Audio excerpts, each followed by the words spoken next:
acompañarnos esta mañana en la tercera sesión virtual del curso ICOP Atención Integrada.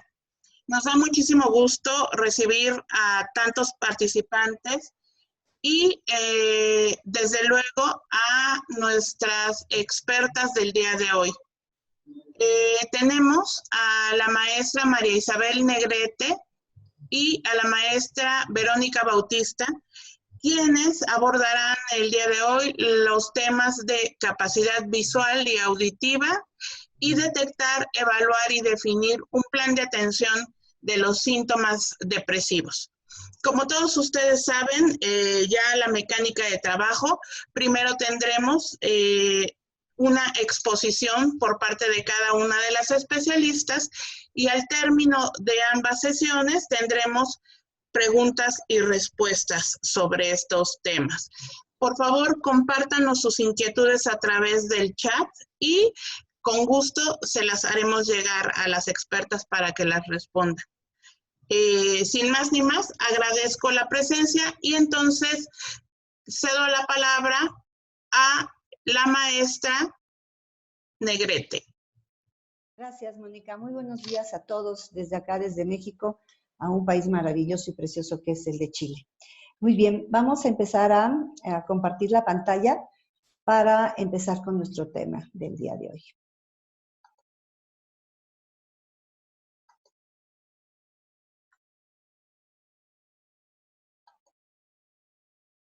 Muy bien. El día de hoy nos corresponde revisar los esquemas de atención para el déficit visual y auditivo, o sea, son todos los déficits sensoriales. Debemos de recordar que los órganos de los sentidos son los órganos con los que nosotros nos relacionamos con nuestro mundo exterior, con las personas, es a través de los que aprendemos. Entonces, realmente, el tener un déficit sensorial, ya sea visual o auditivo, que son los casos que vamos a revisar ahora, pues es sumamente importante. El objetivo de nuestra plática del día de hoy es básicamente que ustedes reconozcan la importancia que tiene la detección oportuna y sobre todo las intervenciones acorde a las recomendaciones de la guía ICOP.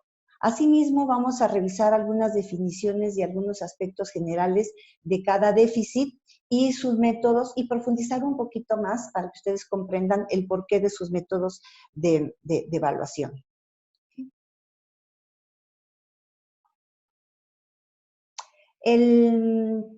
Lo que vamos a abordar va a ser importancia del tema, generalidades, los cambios asociados al envejecimiento en cada uno de estos órganos, las principales condiciones que ocasionan este déficit y los pasos que nos recomiendan las guías ICOP para abordar las deficiencias sensoriales tanto del déficit visual como del déficit auditivo.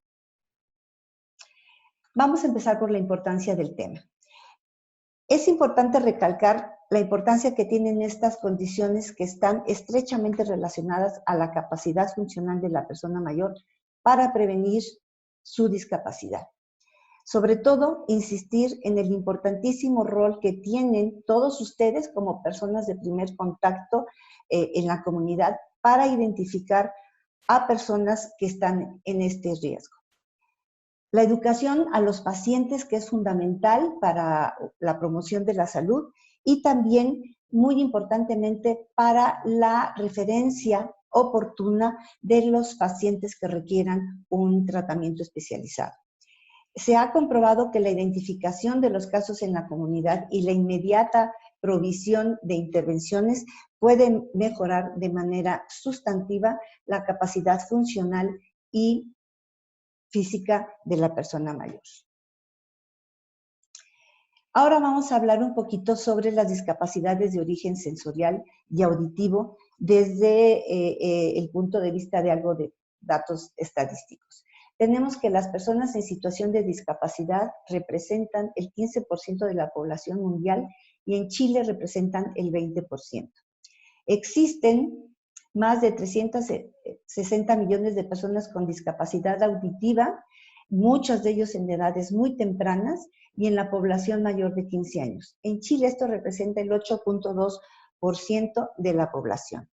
En cuanto a la discapacidad visual, afecta al 2.7% de la población en Latinoamérica y al 11.9% en Chile.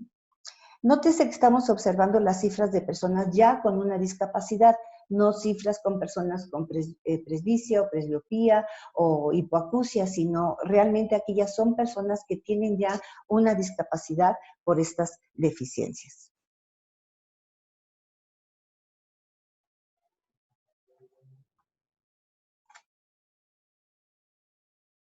Ay, perdón, no avanza la... Ahí está. Ok, entonces ahora vamos a avanzar hacia el esquema de atención que nos propone el ICOP. Y vamos a revisar entonces algunas de las situaciones importantes que plantea el Reporte Mundial de Visión en el 2020, que resalta la importancia del déficit sensorial.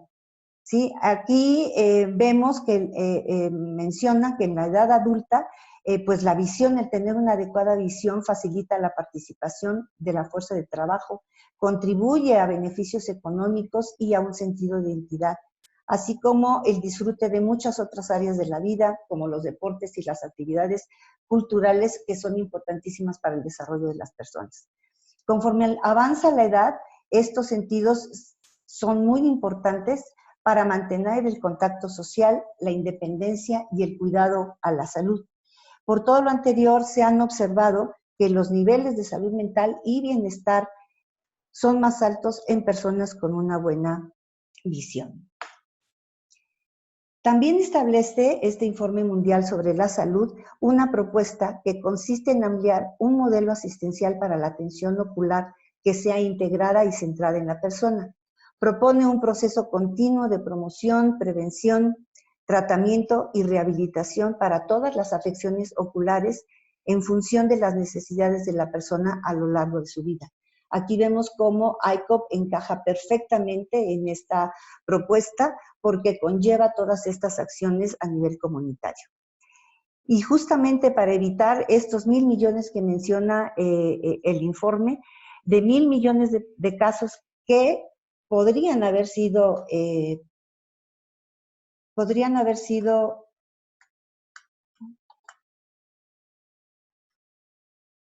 prevenidos, ¿sí? O que aún no se han tratado.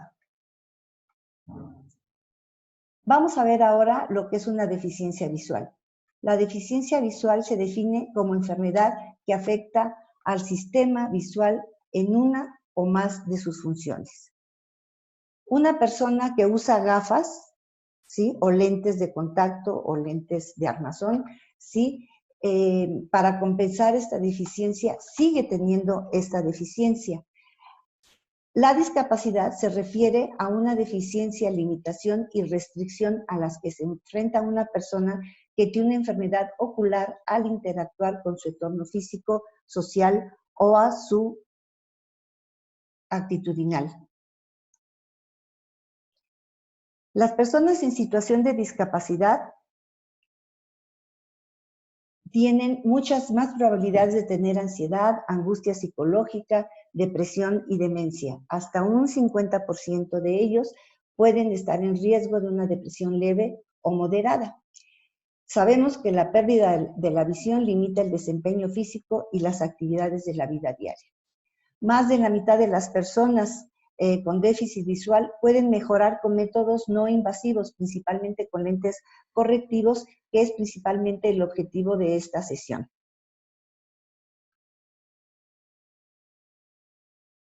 Ahora vamos a ver el esquema que propone el ICOP para el abordaje de la deficiencia visual. Este esquema son 5 pasos los que propone y vamos a ir revisando cada uno de ellos. En primer lugar, el esquema propone detectar la deficiencia visual. Existen cambios asociados al envejecimiento que pueden ocasionar un déficit visual a nivel de diferentes estructuras del ojo, como es la córnea, disminuyendo su sensibilidad, el cristalino, el cual pierde la elasticidad, no puede enfocar debido a la pérdida de poder de refracción, y también existen cambios en la retina y en el nervio óptico. Estos cambios asociados al envejecimiento ocasionan disminución de la agudeza visual, deterioro de la visión periférica, dificultad para ver objetos cercanos, enletecimiento de la adaptación a los cambios de luz y menor discriminación de contrastes. Entonces, con esta primera pregunta que nos propone el esquema, en el que tiene usted algún problema de vista o le cuesta ver de lejos, o si tiene alguna enfermedad ocular o toma alguna medicación, pues es el detonante para nosotros empezar a identificar si existe algún problema de déficit visual. Si la persona contesta que sí a cualquiera de las dos preguntas, entonces se pasará al paso número 2. ¿Qué es la presbicia o la presbiopía? Que es lo más frecuente en las personas mayores. Es el estado refractivo del sistema visual causado por una disminución fisiológica de la amplitud de acomodación ocasionado por la edad. Vemos en el esquema cómo aquí de poder enfocar perfectamente una letra o un objeto, con la presbicia se pierde ese poder de esa capacidad de acomodación para enfocar los objetos. Observen en el esquema que en la visión se presentan diferentes ángulos. Estos ángulos los vamos a ver más adelante cuando hablemos de los optotipos, pero aquí es importante señalar que ustedes observan cómo toda la visión se conforma de diferentes ángulos.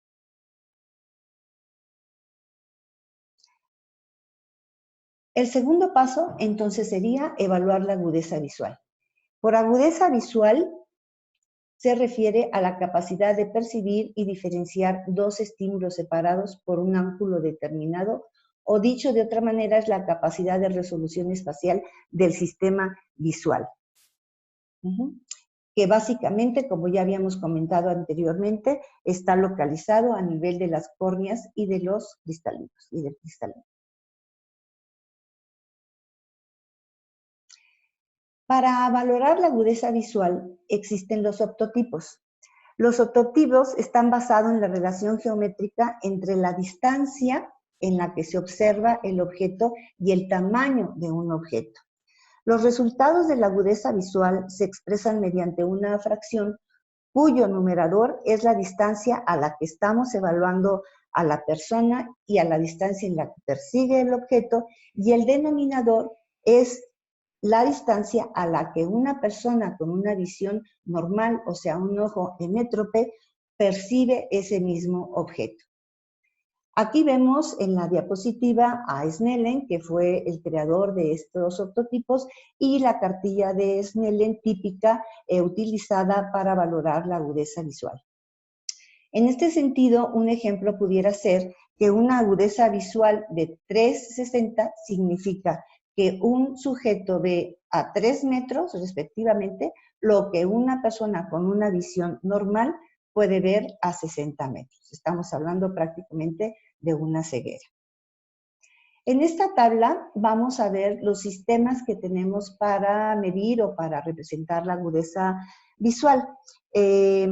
Aquí vemos, por ejemplo, el sistema métrico decimal, que es el que usamos aquí en México y en muchos países de Latinoamérica, en donde se mide por metros. Después tenemos el sistema inglés, que se mide por pies, y después tenemos el sistema Logmar, que consiste en la aplicación de una operación matemática para establecer la progresión del mínimo ángulo de resolución, que es el que podemos observar en la diapositiva, ¿sí? En donde vemos cómo aquí se convierte en el mínimo ángulo de resolución. Y este Logmar es utilizado mucho en la investigación y por los optometristas.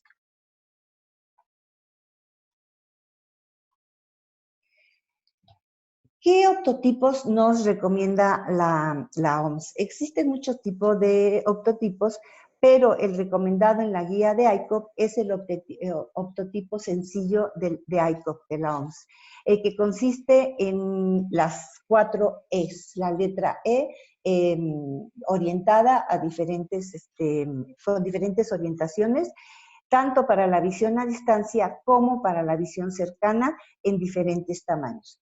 Para la visión a distancia tenemos estos dos tamaños de letra, ¿de acuerdo? Y para la visión cercana tenemos 3 tipos de tamaño de letra. Es importante señalar que estos optotipos se deben imprimir en papel blanco con negro oscuro para resaltar y tener un optotipo adecuado. No podemos nosotros improvisar optotipos. Los optotipos están geométricamente y matemáticamente diseñados, la distancia entre cada uno de sus elementos del objeto a percibir. Entonces, no podemos nosotros improvisar una cartilla de Snellen. Se tiene que imprimir estos optotipos y son los que se tienen que utilizar para las pruebas. En el esquema inferior, aquí vemos, para ejemplificar un poquito la relación 660, esta es una visión de una persona que estamos valorando, que ve el objeto a 6 metros, pero que este mismo objeto en una persona con una visión normal lo ve a 60 metros. Para que quede un poquito más claro cuál es la relación que se maneja en el resultado de la agudeza visual.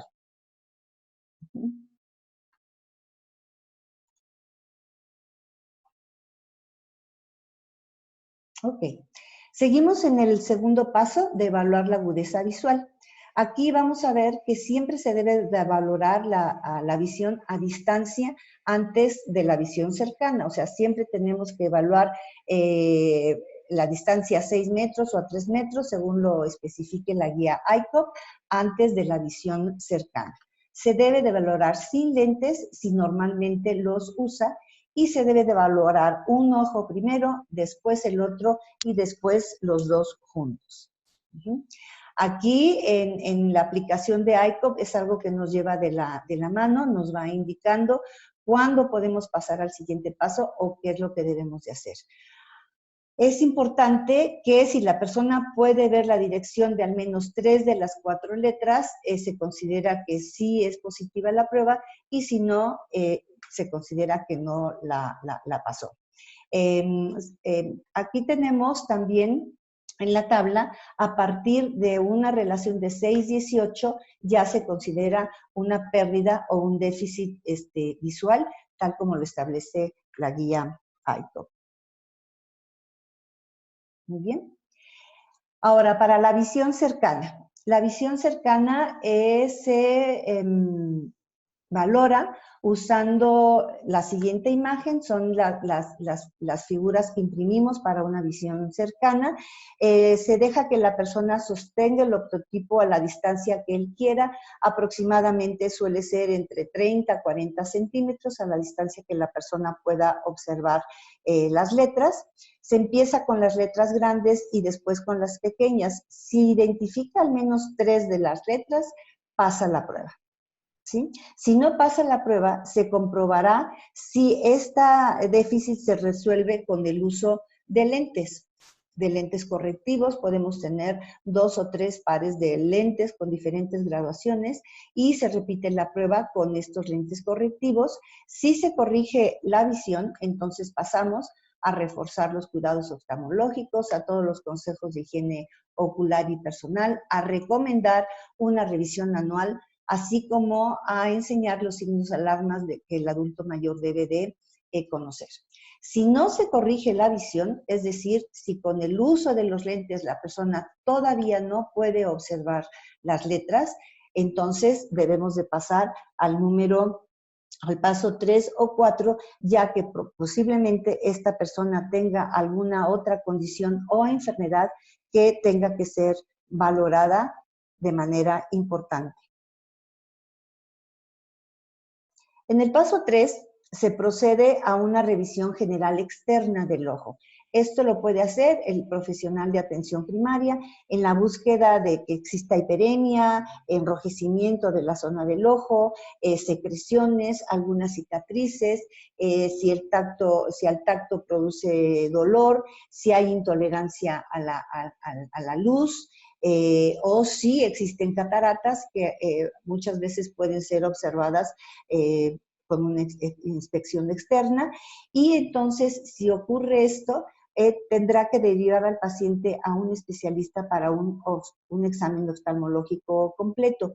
Siempre hay que orientar a las personas acerca de los signos de alarma. Los signos de alarma en la que tendría que ocurrir de manera inmediata a una consulta oftalmológica es una disminución súbita de la vista, amaurosis fugaz fugaz, que es la pérdida de la visión de un ojo, o pérdida del campo visual.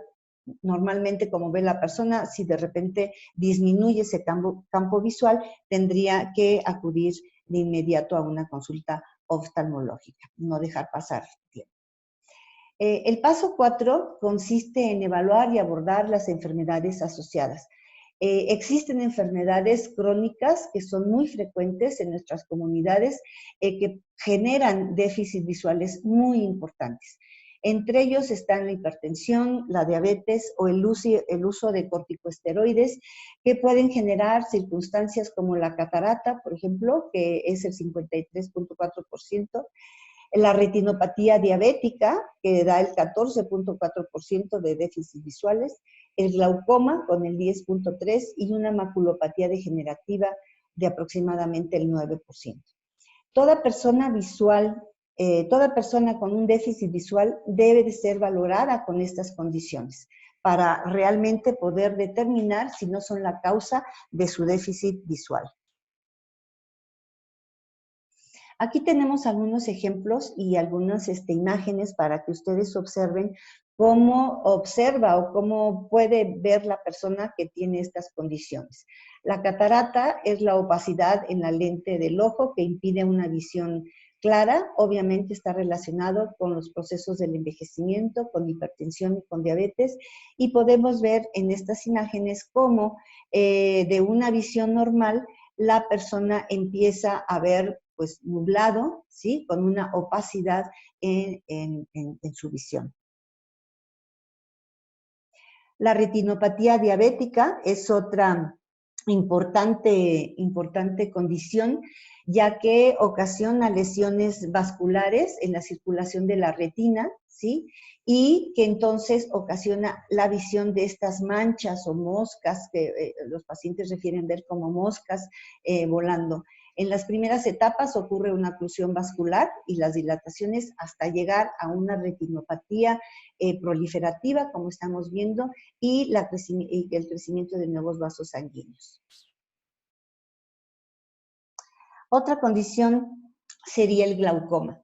El glaucoma es una enfermedad que tiene como punto final una neuropatía óptica por la presión que se ejerce en el ojo, ¿sí? Los principales factores de riesgo están relacionados con el individuo y el inicio de la enfermedad son la edad y la predisposición genética, así como la administración de corticosteroides. Y en estas imágenes podemos observar cómo se va estrechando la visión del paciente debido a la presión ocular que genera el glaucoma. Otra condición asociada también al envejecimiento como factor de riesgo es la maculopatía degenerativa. Ocurre cuando la retina macular desarrolla estas lesiones degenerativas y se crea una insuficiencia circulatoria y esta es la visión que se observa, cómo se va distorsionando toda la visión hasta prácticamente tener una visión totalmente deficiente. El cuarto paso consiste en evaluar y abordar específicamente estas enfermedades asociadas a los déficits visuales. En la hipertensión, bueno, pues se tendrán que abordar los factores de riesgo cardiovascular.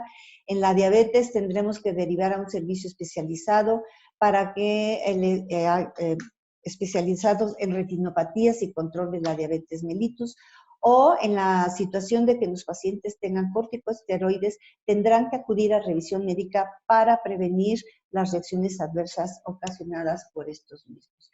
Entonces vemos cómo nuestra identificación, que empezó con una simple pregunta, pasa por la agudeza visual, vamos identificando los riesgos que tengan estas personas, podemos ir visualizando a qué personas tenemos que enviar hacia un especialista para un tratamiento oportuno o una limitación del daño oportunamente. El quinto paso es evaluar y abordar el entorno físico y social. En este sentido es importante la consejería, que vamos a ver ahorita en qué puede consistir, pero la evaluación del entorno físico y social va dirigido a reducir los riesgos en las adaptaciones en el hogar. Las adaptaciones para el déficit visual son fundamentales. Toda persona que tiene un déficit visual se le deben de decir estas consideraciones para que entonces pueda hacer las adaptaciones necesarias en su hogar. En este sentido, se le debe de recomendar mejorar la iluminación, reducir el resplandor, evitar obstáculos por donde la persona mayor transita, crear contrastes, sobre todo en las escaleras o en desniveles, que la persona sepa que ahí va a encontrar un desnivel. Debemos utilizar letras más grandes con nuestros familiares o con nuestros pacientes que tienen déficit visual. Elegir los objetos de la casa que sean grandes y tengan alto contraste para que los pueda identificar más fácilmente. Y bueno, el uso de herramientas auditivas y visuales, todos estos es importante para disminuir el riesgo de una discapacidad de origen visual.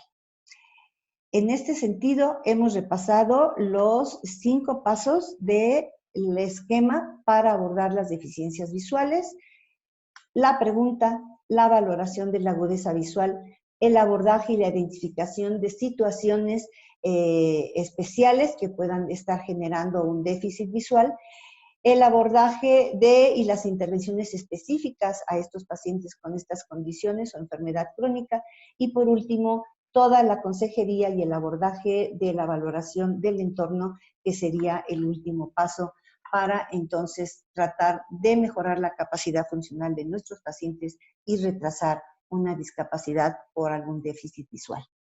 Muy bien. A continuación vamos a ver el esquema de atención para abordar el déficit auditivo.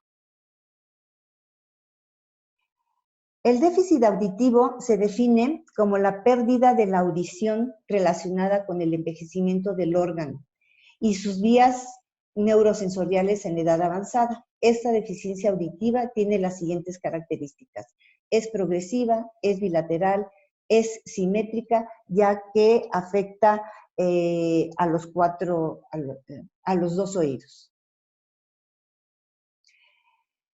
Este es el esquema que ustedes han ya estudiado en el curso a distancia, en donde se desglosan todos los pasos que hay que hacer para la pérdida el esquema de la pérdida de la audición. Empezamos con las pruebas de audición. Al igual que el déficit visual, una deficiencia auditiva, ¿sí?, está asociada a cambios en el envejecimiento. Aquí estos cambios pueden ir desde la producción mayor de cerumen, que puede ocasionar un taponamiento en el conducto auditivo, ¿verdad? Pero también puede llegar a ocasionar cambios a nivel del oído interno, generando hipoacusia o presbiacusia en nuestras personas mayores. Esta situación es compleja, es multifactorial. Decíamos que progresa lentamente, lo que entonces hace muy difícil que se detecte oportunamente, ¿sí? A veces no se trata porque es muy insidiosa, es variable, es simétrica y va a depender mucho del perfil genético y del entorno en donde se desarrolla la persona mayor, pero por lo general inicia en la 6ª década de vida. ¿Qué ocasiona todo esto? El déficit auditivo ocasiona problemas de comunicación, problemas de aislamiento, ya que la persona o los mismos familiares, al tener problemas de comunicación, lo van aislando. Esto genera tal vez un deterioro cognitivo, y vemos aquí como en un círculo, pues, en un círculo de una funcionalidad que va decreciendo, vemos cómo puede llegar hasta la depresión, la ansiedad o la pérdida de la autonomía, que inciden de manera muy, muy importante en la capacidad funcional de la persona mayor. El primer paso es las pruebas de audición. La prueba de audición que recomienda este esquema es la prueba del susurro, que también está en el curso a distancia y vienen varios videos en donde se demuestra cómo se puede llevar a cabo este test del susurro. Aquí vienen señalados algunos pasos. El test del susurro consiste en ponerse detrás de la persona y decir 3 palabras o una serie de números y para ver si la persona lo puede repetir o no. El problema con la prueba del test del susurro es que a veces en la comunidad no se tiene un nivel de silencio adecuado y es difícil llevarla a cabo. Pero bueno, en el curso a distancia ustedes tienen ahí los videos de cómo se lleva a cabo el test del susurro. Si la persona puede repetir más de 3 palabras, se considera que la prueba con cada uno de los 2 oídos. Otro método que tenemos para hacer una prueba de audición es la aplicación de la OMS, que es el Hear Who, ¿sí? Y que la podemos aplicar. Ahorita vamos a hablar sobre esta aplicación. Lo importante aquí es señalar si la persona con el test del susurro logra pasarla de manera adecuada, se considera superada y entonces se refuerzan los consejos sobre higiene auditiva y una revisión anual. Si no la pasa, se tendría que evaluar la capacidad audiometría, la capacidad auditiva a través de una audiometría diagnóstica. Vamos a hablar un poquito sobre la aplicación de la OMS, ya que puede ser un método muy importante para identificar si existen problemas de audición. Esta aplicación no viene en sí, no la pueden descargar de los elementos del curso a distancia, porque hasta hace escasamente un mes estuvo traducida ya al español, o menos inclusive. Entonces, aquí les vamos a explicar un poquito más acerca de en qué consiste este método. Consiste en la detección auditiva de dígitos en base de ruido. La aplicación está basada en el CNR, ¿sí? Que es la relación de señal-sonido. Es decir, sobre un fondo de ruido se emiten señales que son las que el paciente tiene que identificar y este sonido y estas señales generan 2 curvas de las cuales el resultado se mide tomando la intensidad de la señal, restando la intensidad del ruido, y eso es lo que nos da la relación señal-ruido. O sea, es una prueba basada en dígitos sobre ruido. Y el resultado nos indica la capacidad auditiva de la persona. Si no se recibe un resultado favorable, se recomienda entonces, sí, la atención médica de un profesional. Esta prueba ha demostrado una sensibilidad del 85%, inclusive un poquito más. Está disponible tanto para iPhone como para Android, ¿sí? A través de sus tiendas de Apple Store y Google Play. Okay. Ahora vamos a revisar en esta diapositiva los pasos que trae esta aplicación. Entramos, ingresamos la descargamos y ingresamos. Lo primero que nos pide es que se busque un lugar tranquilo para la prueba. Aunque la prueba es precisa con un ruido ambiental de leve a moderado, es posible. Entonces, cuando en la comunidad no es posible llevar a cabo la prueba del susurro por el ruido que pueda haber, esta prueba puede ser interesante, ya que como valora el nivel de ruido a donde estamos efectuando la prueba, bueno, pues entonces ya calibra, digamos, la aplicación para poderla llevar a cabo. Se tienen que usar audífonos auriculares, ¿sí? Y se debe de ajustar el volumen a un nivel que le permita escuchar los 3 números. Empiezan a emitir el sonido, empiezan las señales y uno calibra el volumen a donde puede uno escuchar el sonido. Es importante que una vez que establezcamos el volumen al que vamos a escuchar las señales, no se modifique posteriormente durante la prueba porque pudiera modificar el resultado. Esta aplicación nos da la oportunidad de escoger el género, de establecer la edad y ahora ya de establecer o de ingresar a nuestro idioma. Se nos presentan 23 conjuntos de dígitos, uno después del otro, y de esa manera le damos el clic en iniciar prueba y empezamos a escuchar el sonido y los dígitos. Los dígitos se repiten, ¿sí? Nosotros ingresamos en este teclado, ingresamos los números que escuchamos. Si no escuchamos algún número, se pide que se adivine. Esto es porque para que pasar al siguiente conjunto es necesario tener los 3 dígitos. No hay problema en adivinar el número, ya que los estudios indican que es muy poco probable que coincida, que adivinemos correctamente el número que hubiera sido correcto. Entonces, en este sentido, tenemos que poner los números que escuchamos en los 23 conjuntos. Al final de estos 23 conjuntos nos sale en nuestro resultado, en el cual se menciona si puedes tener problemas, la cifra, si podemos tener problemas, si nuestra audición está bien o si tenemos una buena audición, ¿sí? ¿Qué representa cada uno de estos? O sea, aquí vemos que si el puntaje es menor de 50, bueno, pues tendremos que ser valorados por un especialista. Si el puntaje es entre 50 y 75, hay que examinar la audición regularmente para saber si el puntaje va bajando, ¿sí? O si el puntaje es mayor de 75, se considera que se tiene una buena audición y entonces pues hay que mantener nuestros cuidados.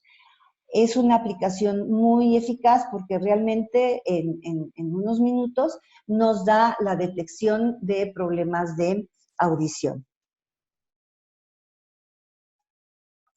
Existen otras aplicaciones como esta que se llama UEAR. Esta aplicación, la ventaja que tiene es que aparte de tener el habla con ruido, ¿sí? O la escucha con ruido, se tiene también una especie de audiometría tonal en donde se mide la sensibilidad auditiva y tiene un cuestionario y nos los reporta también de manera graficada. ¿Okay? Es importante señalar que la OMS establece como 35 decibeles o menos para considerar una audición normal. Si el paciente no pasa o si la persona no pasa estas pruebas de detección auditiva, tendría que llevarse a cabo una audiometría diagnóstica. La audiometría diagnóstica es una prueba en la cual se revisa todo el sistema auditivo de la persona, ¿sí? A través de diferentes sonidos, de diferentes frecuencias, de diferentes decibeles, y se grafica o se muestra en una gráfica como la mostramos aquí. Aquí tenemos en verde lo que se considera una audición normal, que es 35 o menos, una hipoacusia moderada o grave, que va en este rango, y cuando salen más de 81 decibeles ya se considera sordera, ¿sí? Aquí tenemos el volumen de decibeles y aquí la frecuencia en hercios que nos va dando la frecuencia del sonido que se presenta en diferentes frecuencias. ¿Qué tenemos que hacer en cada uno de estos 3 resultados? Si la persona sale con una audición normal, pues se refuerzan los consejos genéricos, ¿sí? Sobre la higiene auditiva y la revisión anual. Si la persona presenta una hipoacusia moderada o grave, entonces hay que preguntar por factores de riesgo, ¿sí? Sobre dolor de oídos, antecedentes de problemas auditivos, si existen mareos, si ha existido otitis media crónica, si la hipoacusia es unilateral. Si no presenta ninguno de estos riesgos, bueno, pues entonces por lo general se le proporcionan audífonos, se les enseña lo que es la lectura de labios o de señas y se tiene que establecer una revisión periódica. Si, por el contrario, si presenta alguna de estas situaciones, entonces se tiene que derivar a un servicio más especializado en donde se tengan que hacer pruebas de evaluación integral, audiometrías de tonos puros, audiometría del habla o verbal, timpanometrías, o sea, en fin, unos estudios más especializados para poder determinar el tratamiento o rehabilitación de ese paciente. El paso 3 consiste en abordar la pérdida auditiva. En la pérdida moderada o severa de la audición, hay que explicar los beneficios de los dispositivos auditivos. Hemos observado que muchos pacientes adultos mayores son renuentes a utilizar los dispositivos auditivos porque les cuesta trabajo adaptarse a los mismos o porque piensan que no los necesitan, pero es muy, muy importante el sí señalarles los riesgos que tienen de ir incrementando problemas de la audición, como los habíamos mencionado, el aislamiento, los problemas de comunicación, que tienen más probabilidad de deterioro cognitivo, porque a veces sí hay mucha renuencia de los adultos mayores a utilizar estos dispositivos y que tienen que tener paciencia en adaptarse a los mismos en lo que se ajusta de manera adecuada a ellos para que puedan tener ya una audición adecuada.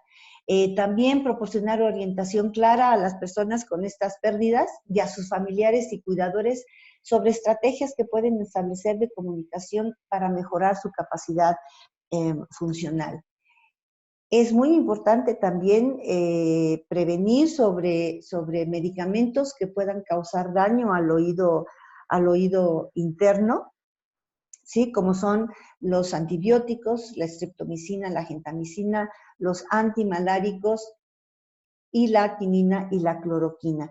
O sea, siempre en nuestras intervenciones, pues preguntar por el uso de estos medicamentos para que sean regulados, sean controlados por un médico y evitar alguna pérdida auditiva. En el paso 4, evaluar y abordar el entorno social. Es importante verificar cómo es la interacción social de ese persona mayor, ya que una adecuada interacción social frecuentemente puede reducir el deterioro cognitivo y la depresión a la que estos pacientes o estas personas son propensas. En momentos de estrés y de angustia, las redes de apoyo social son muy útiles y sobre todo a las parejas y a los familiares y a los cuidadores, hacerles mucho hincapié en lo que se debe de prevenir es la soledad y el aislamiento de estas personas.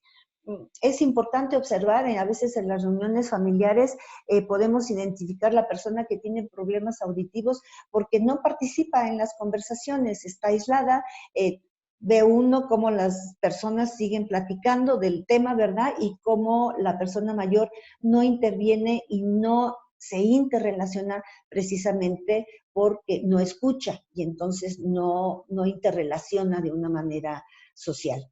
Las soluciones ambientales en el lugar también son importantes, se pueden incluir colocar timbres o teléfonos donde se puedan escuchar en toda la casa, en fin, valorar el entorno cercano a la persona y junto con las familias pues establecer los mecanismos que puedan ayudar a esta persona a mejorar su capacidad funcional. Algunas de las estrategias de comunicación que se pueden recomendar también a los familiares y cuidadores y nosotros mismos como proveedores de la atención médica es dejar que la persona vea nuestro rostro cuando hablamos con él, o sea, estar frente a frente para que puedan ellos identificar más qué es lo que les estamos diciendo, asegurar que haya suficiente iluminación, captar la atención de la persona antes de hablar, esto quisiera al tocarlo, o la mano, el hombro, o la cabeza, en fin, captar la atención de la persona antes de hablar, hablarle ya que sabemos que nos está observando, evitar distracciones, si estamos hablando con ella, no usar el celular, o no permitir que nos o hablen otras personas, o sea, enfocarnos en la comunicación con la persona, y no dejar de hablar con personas que tienen dificultades auditivas. Es importante el tono que uno utiliza, la rapidez con la que uno habla, la velocidad con la que uno habla, para que entonces le demos oportunidad a esta persona de establecer una mejor comunicación con nosotros. Bueno, en este sentido, son los esquemas de atención que nos proporciona el ICOP, ¿sí? Tanto para el déficit visual como para el déficit auditivo. Toda esta información se encuentra en el curso a distancia y bueno, quedamos también a su disposición para cualquier pregunta. Muchísimas gracias. Muchas gracias, Maribel. A continuación, cedemos la palabra a la maestra Verónica Bautista. Hola, buenos días. Buenos días. Estoy proyectando ya la presentación. ¿Ya la ven en pantalla completa? Sí. Listo, ¿verdad? En este momento, sí. Ok, perfecto. Muchas gracias. Buenos días. Pues vamos a continuar con los temas que tenemos considerados para el día de hoy. Corresponde, además, revisar el día de hoy el dominio correspondiente a la capacidad psicológica.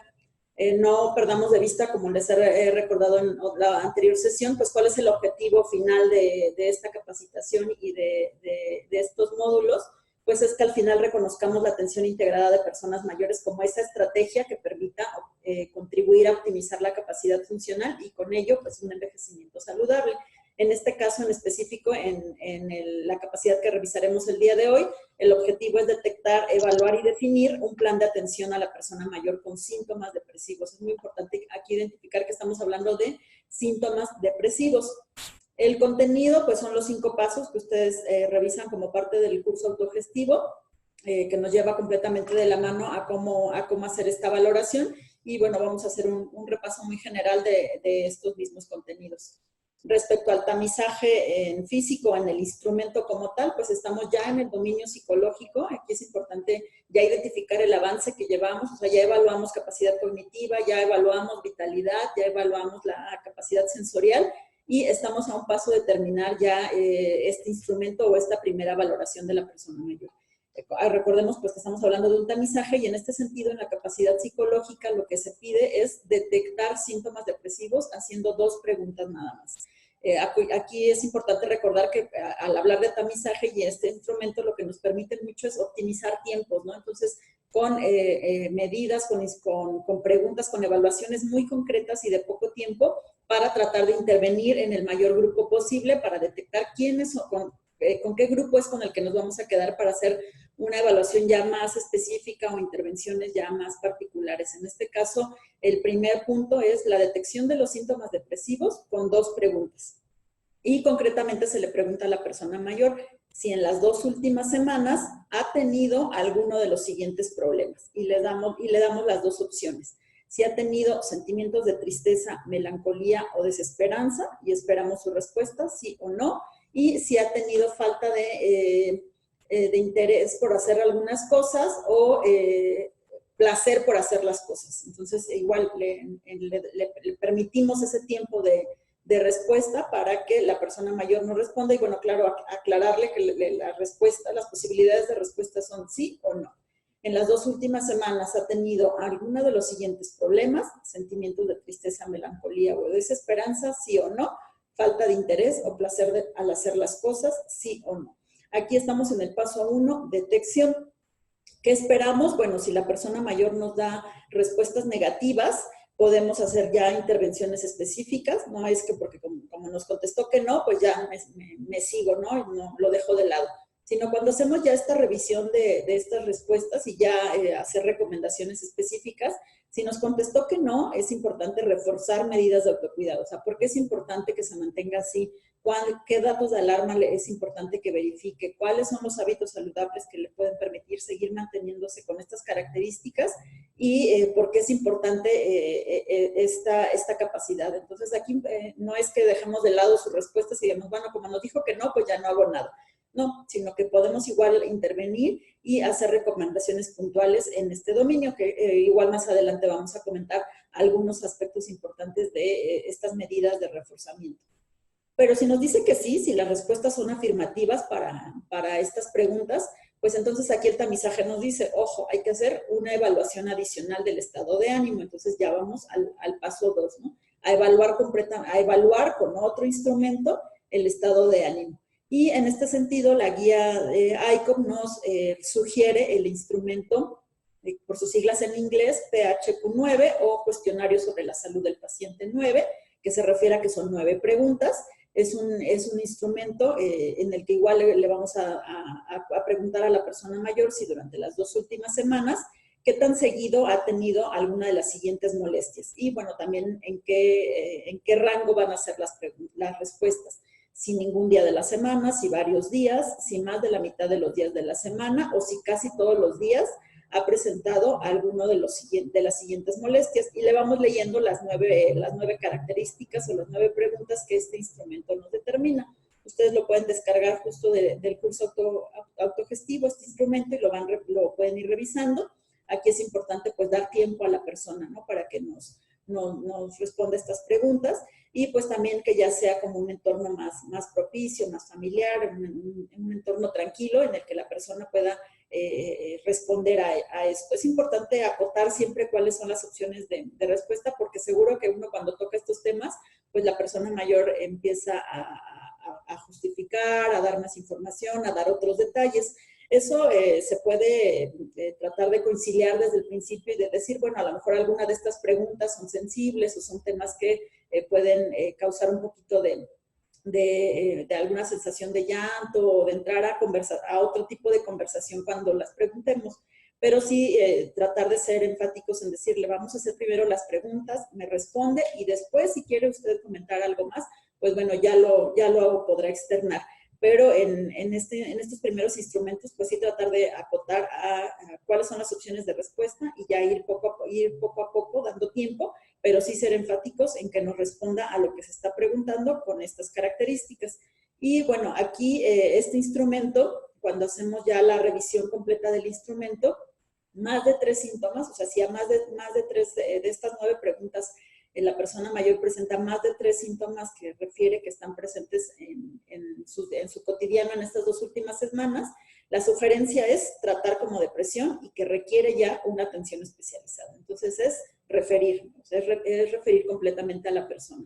Si en este cuestionario ya solamente aparecen 2 o menos respuestas positivas, entonces la sugerencia es trátese como síntomas de depresión y es importante que la persona se refiera a intervenciones psicológicas estructuradas breves para intervenir y tratar de reducirlos. Entonces, aquí también depende pues qué tan familiarizados estamos con los temas y la intención de presentarles cuáles son esas intervenciones psicológicas estructuradas breves es ofrecerle más información a la persona. Si no estamos nosotros capacitados en estas intervenciones o en estos siguientes pasos, pues no es que nosotros nos tengamos que capacitar y hacerlos, ¿no? Sino tratar de conversar con la persona, plantearle opciones y que ella decida cuáles son las intervenciones que van a ser más fáciles a las que se dirija. Y por supuesto, pues bueno, que podamos referir, que nosotros podamos identificar quiénes pueden brindar esa intervención si es que nosotros no estamos capacitados para brindarlas. Porque justo ese es el paso 3, abordar los síntomas depresivos con algunas de las intervenciones psicológicas estructuradas breves que están sustentadas y que tienen evidencia en que si se las ofrecemos a la persona con síntomas depresivos, pues van a tener un impacto en esta condición. Entonces, ustedes como parte del curso autogestivo pueden revisar cada una de ellas. Se les ofrece una explicación breve de cada una de ellas con esa intención, de explicarle a la persona, de ofrecerle, de poder ofertarle y decirle, no hay una sola, no hay un solo tratamiento, no hay un solo camino que seguir, hay varios. Y a partir de esos, pues que ella y la familia, la persona y su familia, pues decidan hacia cuál inclinarse. Por ejemplo, la terapia cognitivo-conductual, que tiene mucha evidencia, es de las que están muy alineadas y muy apegadas en este tipo de tratamiento, pues bueno, aquí lo que le explicamos a la persona es que se trata de identificar cuáles son las conductas que ella presenta, pero además cuáles son los pensamientos que hay detrás. Porque justo en síntomas depresivos, pues vemos que la persona tiene una tendencia hacia sentimientos de tristeza, hacia pensamientos poco realistas, hacia pesimismo. Entonces, la terapia cognitivo-conductual pues lleva a identificar cuál es la conducta, pero sobre todo qué pensamientos hay detrás, que generalmente suelen ser pensamientos erróneos, poco realistas, catastróficos, y entonces llevan a la persona a identificar conducta, comportamiento y la identificación y qué cambios hacer para ir poco a poco llevando a la persona hacia un estado de mayor bienestar. La terapia para la solución de problemas también no es algo sencillo, no es que uno diga, bueno, una solución de problemas no es una suma, una resta o cómo paso de un lado A a un lado B, sino justo la persona con síntomas depresivos pues puede estar inmersa en situaciones en las que no ve un camino realista, ¿no? O todo está cerrado, o todo es negro, o nadie puede hacer nada por mí. Entonces, la terapia para solución de problemas igual lo lleva a centrarse en identificar cuál es la situación problemática, quiénes son los que están participando, cuáles son las opciones viables, cuáles son las opciones realistas que tiene a la mano para hacer, cuál es el camino que puede tomar ella a partir de lo que está viviendo, a partir de las características con las que tiene, y bueno, tomar decisiones más consensuadas, más realistas, y el acompañamiento en cómo le fue con esa toma de decisiones. Entonces, también la terapia para solución de problemas pues es importante según lo que la persona mayor o según los síntomas que la persona mayor refiera. Activación conductual es igual, un poco similar en la parte de conductas. ¿Cuál es la conducta? En este sentido está más enfocada a los reforzadores positivos. Una persona con síntomas depresivos, pues justo en las preguntas nos dice, ¿verdad? Deja de hacer actividades o deja de hacer actividades o cosas placenteras para él. Entonces, activación conductual nos dice, bueno, hay que reforzar, hay que llevar a reforzamientos positivos, a que vuelva a hacer estas actividades, a que le encuentre un sentido a ellas y que las continúe realizando. Entonces, también aquí es importante ese tipo de reforzadores. En la terapia de revisión de vida, pues se hace una construcción justo pensando en curso de vida, ¿no? O sea, ¿qué hay a lo largo de la vida de la persona? Una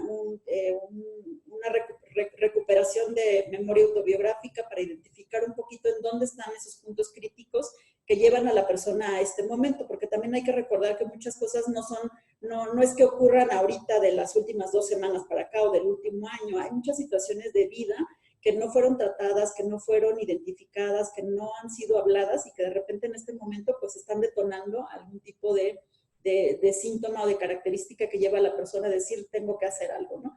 Pero que está enfocada o que está relacionada a ciclos o a etapas anteriores de vida. Entonces también esta es otra opción. Y en el caso de conciencia plena o mindfulness, que también tiene ya mucha evidencia, que cada vez ha ido creciendo más en recomendaciones y en lo que implica, pues las bases están sentadas en la meditación y en la focalización de la atención, ¿no? En qué pasa en esos momentos en concreto en los que yo entro en conflicto, qué hay detrás.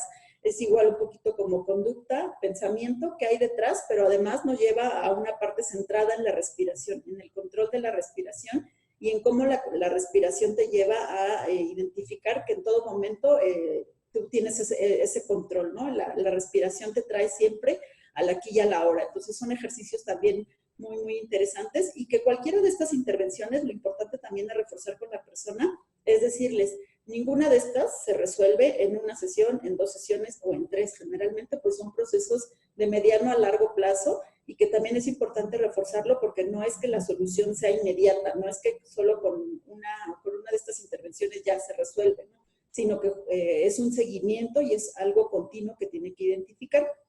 Y por supuesto que los ejercicios multimodales, o sea, la suma de estos más otras cosas, va a ser de mucho más impacto para la persona y la puede llevar a mejores resultados, activación física, socialización, seguir capacitando, seguir recibiendo educación. Aquí vamos a sumar intervenciones que nos permitan abordar estos síntomas depresivos. Entonces, la intención de esta información es identificarla, que ustedes la conozcan y que le puedan ofrecer o decir a la persona, hay una variedad de recursos. ¿Cuál es para usted idóneo? Depende de sus características, depende de sus recursos, de sus tiempos y de qué tan inmediato o de qué situación crítica es como que lo que se quiere resolver, pero la intención es que las identifiquen y sobre todo que identifiquemos que si la persona ya presenta o ya los signos de alarma van hacia depresión, pues que ya aquí se requiere una atención especializada, individualizada, integral y que el seguimiento pues va a ser igual de mediano a largo plazo. Nada de esto se va a resolver de un día para otro o de una sesión para otra. Entonces aquí es importante hacer estas consideraciones con la persona mayor. Y bueno, por supuesto que en el paso 4 es evaluar y abordar otras condiciones que pueden influir. Creo que a lo largo de los distintos dominios pues hemos sido muy enfáticos en comentar cómo están estrechamente relacionadas muchas de estas características y por qué es importante ver más allá. O sea, no veamos nada más la afectación en este dominio como algo que se resuelve de manera inmediata, sino que hay que ver de manera integral y todo lo que pueda haber alrededor y que impacta en cada uno de estos dominios y de manera general al cómo encontramos a la persona mayor, ¿verdad? Por supuesto que si hay un déficit sensorial, ya lo comentaba la maestra Maribel, si la persona no ve bien, si no oye bien, eso puede propiciar muchas otras características en esta situación del círculo vicioso, ¿verdad? No sabemos qué fue primero, o sea, dejó de escuchar o no ve bien y entonces como está presente esta situación, pues mejor no sale, mejor no se comunica, se aísla y ese aislamiento pues lo lleva a no tener relaciones sociales, a no socializar, a no participar en otras actividades y poco a poco se va delegando hasta que un día decide no hacer las actividades que le gustaban por estas condiciones. Entonces, tenemos que tratar de identificar dónde está, ¿no? Cómo influye cada una de estas características. Presencia de enfermedades crónicas, por supuesto, va a influir en cómo se percibe la persona en su estado de ánimo, quien viene de procesos de enfermedad de 30, 40, 50 años, pues por supuesto que ya va haciendo un desgaste o ya tiene unas consideraciones específicas de cómo ve su estado de salud mental.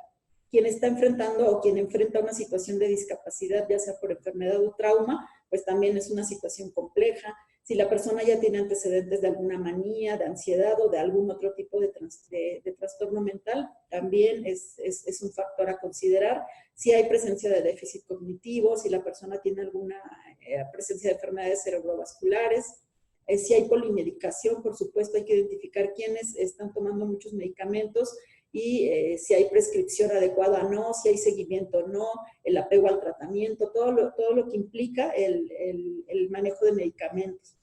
Aislamiento, pues ya lo hemos comentado, que es factor de riesgo para muchas otras condiciones y que justo es transversal a todos los dominios y por eso hay un paso específico de entorno y de características sociales, ¿no? Por la importancia que tiene en cada uno de los dominios. Identificar tipos de personalidad, por supuesto, también ya es algo que va muy en lo individual, ¿verdad? Las características de la persona, qué tipo de personalidad tiene la persona mayor, qué mecanismos de afrontamiento tiene esta persona mayor, cómo es capaz de solucionar problemas o no. Si la persona mayor se encuentra en un duelo o duelo reciente, pues también influye en cómo se califican en estas preguntas, ¿no? Entonces también es importante identificarlo.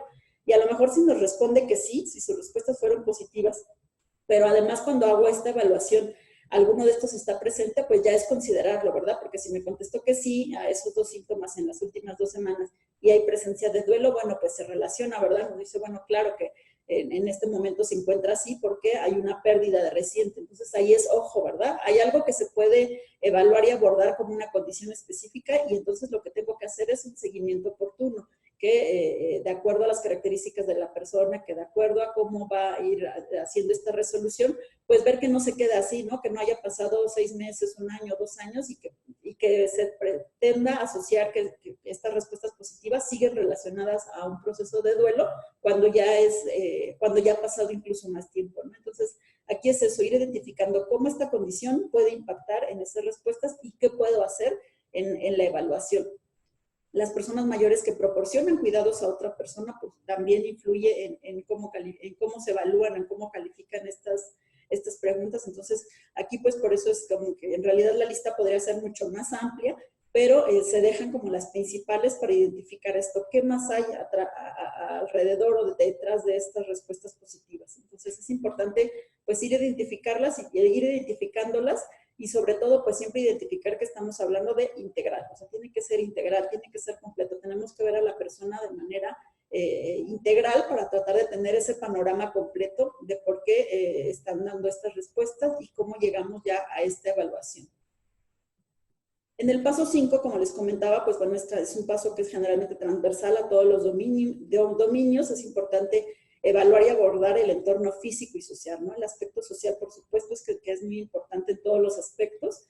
Y en estado de ánimo, en síntomas depresivos, es igual muy, muy importante hacer esta evaluación. Es importante siempre fomentar en la persona mayor y sus familiares, pues la participación, el que estén involucrados en el cuidado de la persona, pero que además se involucre a la persona en estas actividades, ¿no? En evitar el aislamiento, en no pensar que, ay, sí, pues hay que se quede en el sillón todo el día viendo la tele, porque pues así está bien, no quiere hacer nada y pues lo dejamos, ¿no? Sino en cómo involucrarlos y en cómo apoyar para que la persona mayor no sufra estas situaciones de soledad, ¿no? Que es algo muy, muy evidente, o que es algo que ha detonado mucho y que, bueno, ahorita con la situación de pandemia, pues que está constantemente ahí alertándonos, ¿no? De hay algo que hacer, algo que trabajar en estos aspectos de soledad.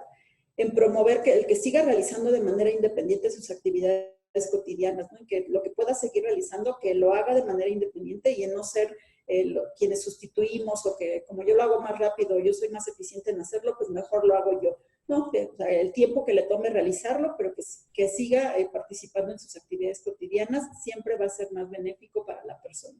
Entonces, aquí es importante siempre ir abordando estos aspectos, y que lamentablemente algo a lo que nos enfrentamos, acordemos que cuando nos hablamos de entorno, no hablamos nada más de la parte estructural y de la parte física o arquitectónica que tenemos inmediata, sino cuando hablamos de entorno también nos referimos a esas actitudes o a esa percepción que como comunidad tenemos. Y en ese sentido, en entorno muchas veces pasa que erróneamente consideramos que es parte normal del envejecimiento, ¿verdad? Que decimos, ay, sí, pues es que es normal que todas las personas mayores estén tristes, o llega un momento en el que pues sí, va a llorar todo el tiempo, va a estar decaído todo el tiempo. Entonces, esto es algo que pasa no nada más a las personas mayores, a las personas mayores lo asumen como algo que es inevitable. También las familias, es algo que decimos, ay, pues sí, es que pobrecito, que se queda ahí, es normal, ya no quiere hacer nada, pues está muy cansado, hay que descanse.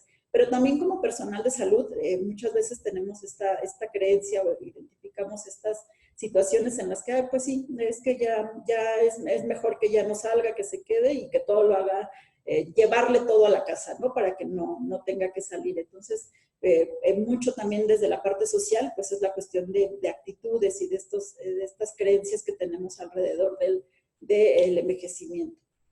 Entonces, una situación que les comentaba, pues es cómo estas intervenciones deben ser integrales, ¿no? Multimodales, o sea, no es nada más una, no son nada más dos, sino la suma de todas estas actividades, cómo pueden influir en beneficio de la persona mayor. El que siga realizando sus actividades placenteras, si le gustaba bailar, si le gustaba viajar, si le gustaba cantar, lo que para cada persona es importante hacer, pues que lo siga realizando. Por supuesto que mantener un ciclo regular de las horas de dormir y de estar despierto es muy importante. ¿Cómo impacta el sueño en las condiciones de ánimo y en las condiciones cognitivas? Por supuesto que es importante recalcar por qué es importante, y atender también situaciones relacionadas con trastornos del sueño es importante. Actividad física, ¿cómo suma a estos dominios? La alimentación, el pasar tiempo con amigos o con familiares, el beneficio que tiene para la persona, el participar en actividades comunitarias y sociales, y en grupos ya sea de cuestiones sociales, de cuestiones de escolaridad, cuestiones familiares. O sea, hay información importante y bastante que podríamos ofrecerles de cómo pueden ellos insertarse en estos, porque además esto les permite tener un mayor acceso a información, tener más recursos para afrontar situaciones de crisis o de conflicto, y que además pues les reditúa en la parte afectiva, ¿no? Entonces es importante pues que vayan sumando y decirles, no nada más vemos un dominio en específico y ya, sino cómo todos los demás dominios pueden influir en este aspecto del estado de ánimo. En el caso de la aplicación, pues bueno, ya les hemos comentado que la aplicación tiene pues esta ventaja de que nos lleva de la mano y que además pues nos va dando todo de manera mucho más automática o más sistematizada. En el caso de la aplicación, pues ya hemos visto que nos refiere a los dominios, a los 5 dominios que iniciamos con la detección, y que en este caso pues las preguntas ya vienen precargadas y son las mismas que hemos visto que ya revisamos como parte del instrumento. Si en las 2 últimas semanas ha tenido alguno de los siguientes problemas, se dan las preguntas, se dan las opciones de respuesta, y en este caso pues ya nos lleva a evaluar tal cual con el instrumento, con el PHQ-9, ya vienen las preguntas, las hacemos, nos da la persona sus respuestas, y bueno, ahí ya vamos viendo las opciones, ¿no? De acuerdo a las respuestas, los resultados indican depresión, o de acuerdo a las respuestas, los resultados indican síntomas depresivos. Ya nos va dando esta línea en los 2 caminos. Y la evaluación y el abordar las condiciones asociadas, pues igual ya viene justo cargado. Aquí es contestar si la persona presenta alguna de las siguientes condiciones, que son las que les mencionaba. En el caso de polimedicación ya nos dice cuáles medicamentos son los que hay que tomar consideración, si hay algún déficit nutricional, si hay hipotiroidismo, si hay dolor. La presencia de dolor, por supuesto, también es de los que más impacta el estado de ánimo también. Y ya después nos da justo el dominio, capacidad psicológica con síntomas depresivos, y nos dice empezar a diseñar un plan de cuidados. Y el plan de cuidados, que ya es personalizado, ya es individualizado a todo lo que la persona nos respondió, pues nos va llevando a 3 cosas particulares en este caso. A revisar los resultados que hasta ahora se tiene del participante, de la persona mayor, a ajustar los objetivos centrados en la persona y a seleccionar las intervenciones que se incluirán como parte de su plan, y entonces ya poder descargar como tal un plan personalizado. En este caso, el ejercicio que yo hice pues nos lleva a capacidad psicológica, ejercicios multimodales, evaluar y controlar el dolor. Pues, era una persona con dolor crónico, entonces pues es importante ahí llevar ese manejo. Y en la parte de apoyo y asistencia social, pues nos dice igual, ¿no? Estudiar cómo mejorar las relaciones sociales estrechas de esta persona y cómo mejorar las oportunidades de contribuir. O sea, es una persona que quisiera seguir participando en actividades de su comunidad y que además le permitan aportar. En este caso, pues podrían ser o con voluntariado o con un empleo en particular. Entonces, pues ya esto está completamente individualizado, y ustedes van a ver que como parte de la aplicación se hace mucha referencia a pues una guía muy importante también de la OMS, que es el MHGAP, en el que se concentran varios de los, bueno, es un concentrado de aspectos psicológicos y mentales en general. Y en este caso, pues la ventaja o algo muy, muy oportuno y muy bueno es que además también ya hay una aplicación disponible. Entonces ya está disponible la app de MHGAP, y también nos va llevando de la mano justo con cada una de estas características. Esta es mucho más amplia, no nada más es depresión, vienen muchas otras condiciones, pero pues justo depresión aparece ahí. Entonces también aquí nos da y también en este caso demencia, que ya vimos en anteriores sesiones, el dominio cognitivo, pues también aquí ya es disponible este recurso.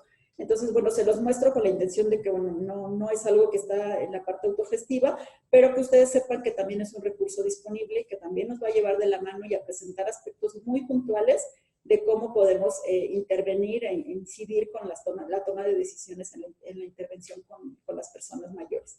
En este caso, cada uno de los dominios que vienen en la guía de intervención, pues se presenta con estos 4 aspectos. Depresión, por ejemplo, que es el que yo seleccioné, pues viene descripción. ¿A qué nos referimos cuando hablamos de descripción? Evaluación. ¿Con qué instrumento podemos evaluar?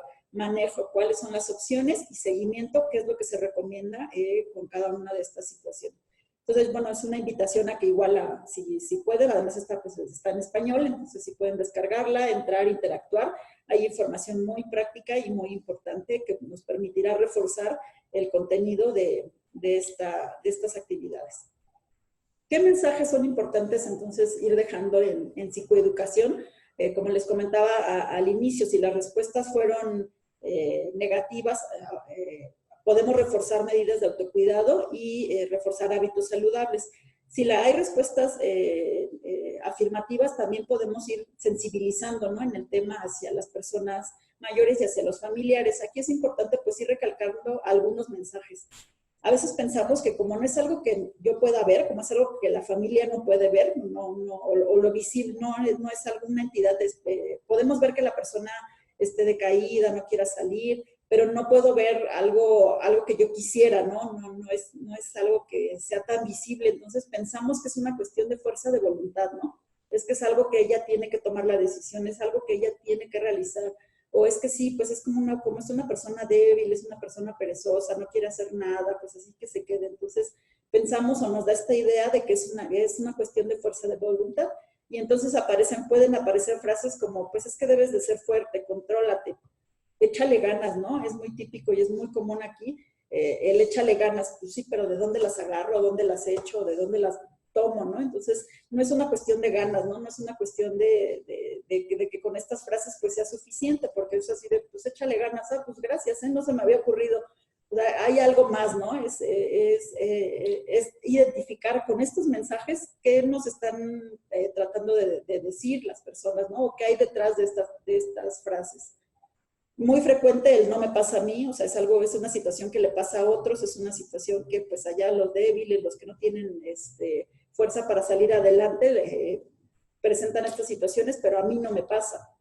O el ya para qué, ¿no? Pues ya para qué voy a recibir atención, ya para qué, no, para qué les quito su tiempo, no voy a perder mi tiempo yendo con el loquero, que también son frases o son mucha parte de estigma que todavía hay hacia la parte de salud mental, ¿no? Entonces ya para que no pierdan el tiempo conmigo, son recursos, vean allá a los niños, vean a los jóvenes, vean a otros, pero yo como persona mayor, no hay nada que hacer por mí, yo ya estoy viejo, yo ya estoy vieja, ya para qué, ¿no?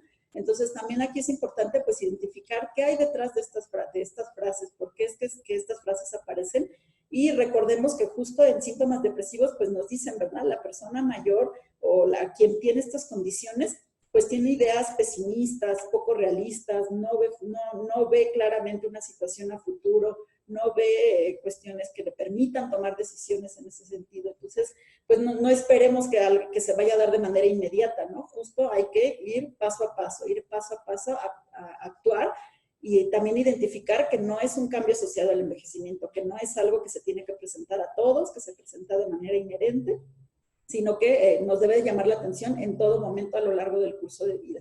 Entonces, eso es importante mencionarlo, y que no se va a resolver espontáneamente, ¿verdad? Bueno, pues le damos otra semana más, o vamos a esperar un mes, o vamos a esperar a ver si ahora con las fechas importantes o en su cumpleaños se anima y a ver si ya quiere hacer algo, ¿no? Entonces, pues no se va a resolver por generación espontánea, no se va a resolver así. Hay que tomar decisiones, hay que incentivarlos y tratar de ofrecerles los mejores recursos que tengan disponibles para el que puedan intervenir en estos dominios. ¿Cuáles son las ideas claves para ir finalizando en este contenido? Pues ya lo hemos comentado, que otros dominios, por supuesto, que influyen en cómo se presenta la persona, la disminución en otros dominios, en este caso, pues en sensorial, en cognitivo, en movilidad, pues todo va a influir en cómo se percibe la persona desde el aspecto psicológico. Debe estar focalizado, integral, individualizado, centrado en las necesidades de ella, ¿no? No es que a todos les aplique lo mismo. Debemos identificar cuáles son las características de esta persona y centrar los objetivos en sus características y su entorno. Como hemos mencionado, pues lamentablemente hay una carga importante de enfermedad en una parte importante de este grupo poblacional. Entonces, la presencia de enfermedades crónicas, pues también es algo que nos tiene que estar ahí detonando constantemente el identificar y el dar seguimiento a este tipo de dominios. Si hay presencia de discapacidad, si hay aislamiento, o si la persona cuida a alguien más, pues ya nos dice, ojo, alerta, hay mayor riesgo, démosle seguimiento continuo para identificar de manera oportuna, porque es justo lo que pretendemos, ¿no? Hacer una detección oportuna y distinguir quién requiere una valoración ya más específica, especializada, para que no detengamos oportunidades de tratamiento, o en quienes podemos seguir reforzando aspectos que les permitan el continuar de la mejor manera, ¿no? El abordaje, por supuesto, que requiere capacitación, requiere ya personal especializado si lo tenemos, identificar a dónde podemos derivar, identificar cuáles son los caminos, las rutas críticas que puede seguir la persona y ofrecerlas, ¿no? Ofrecerlas en ese sentido, en beneficio, ¿no? Siempre tenemos que recordarle a la persona que esto es en beneficio de ella y de que pueda seguir haciendo las actividades que para ellos son importantes. Entonces, el esquema completo, pues ustedes lo revisan como parte del curso autogestivo, ven de manera completa el esquema general de atención. Y esta fue pues una recapitulación breve de todo lo que ustedes abordaron en el curso autogestivo. Pues por mi parte sería todo. Muchas gracias por su atención en esta siguiente sesión virtual y pues vamos a dar paso a las preguntas y respuestas de ambos temas. Muchas gracias, Vero. Pues sí, recordarles que sus preguntas nos las pueden anotar desde luego en el chat y con gusto las leemos. En este momento solo tenemos un comentario de G. González que nos dice, muchas veces las personas quieren expresar sus sentimientos y los profesionales casi siempre no tienen mucho tiempo de escuchar. En Fondo Mayor, por ejemplo, muchos mayores llaman solo para conversar y ser escuchados. Tenemos tan pocos dispositivos en esta línea. Tenemos tan pocos dispositivos en esta línea. AICO puede ayudar a detectar a tiempo y desde lo preventivo. Y Viviana García también nos comenta que muchas gracias a ambas profesoras. Muy bien. Sí, pues desde justo algo que se ha comentado en este tema de capacidad, bueno, en los aspectos de ánimo o de psicológicos, pues es identificar qué hay detrás de las conductas, ¿no? Y muchas, como comenta, bueno, más bien como hace referencia a este comentario, muchas personas llaman solo para conversar y para ser escuchados, ¿no? Esa persona mayor que va a consulta cada 8 días, cada 15 días, cada mes, no con la intención de recibir nada más el tratamiento de una parte clínica o médica, ¿no? Sino por esa oportunidad de que alguien lo tome en cuenta, de que alguien se dirija a él, de conversar con otras personas, de estar en un entorno más familiar, incluso pues de salir de entornos de riesgo, de entornos de conflicto, ¿no? Esa oportunidad de salir, ¿no? De usar un transporte, de platicar con el del periódico, con el bolero, identificando como esta parte de socialización, ¿no? Es la oportunidad que le da para socializar, para participar y para que lo identifiquen. Entonces, es justo ir identificando, ¿no? O sea, qué hay detrás de ese tipo de conductas y que no es tan fácil, o sea, no es tan fácil decir, sí, tengo síntomas depresivos y además sí requiero atención. O sea, esa toma de decisiones y esa identificación implican un trabajo de identificar cómo nos comunicamos, qué conductas hay, y de casi es llevar de la mano, ¿no? Tratar de convencer de cuál va a ser el beneficio de que reciban esa atención y además de que se apeguen a tratamientos, porque son tratamientos que bueno, más bien cualquiera de las intervenciones pues van a requerir 1 mes, 2 meses, 3 meses, o sea, generalmente 3 meses es el promedio, digamos, 3 meses así continuos de estar apegados a un tratamiento, ¿no? Porque al final en la parte de terapéutica, en la parte de las terapias, en una sesión pues te dan,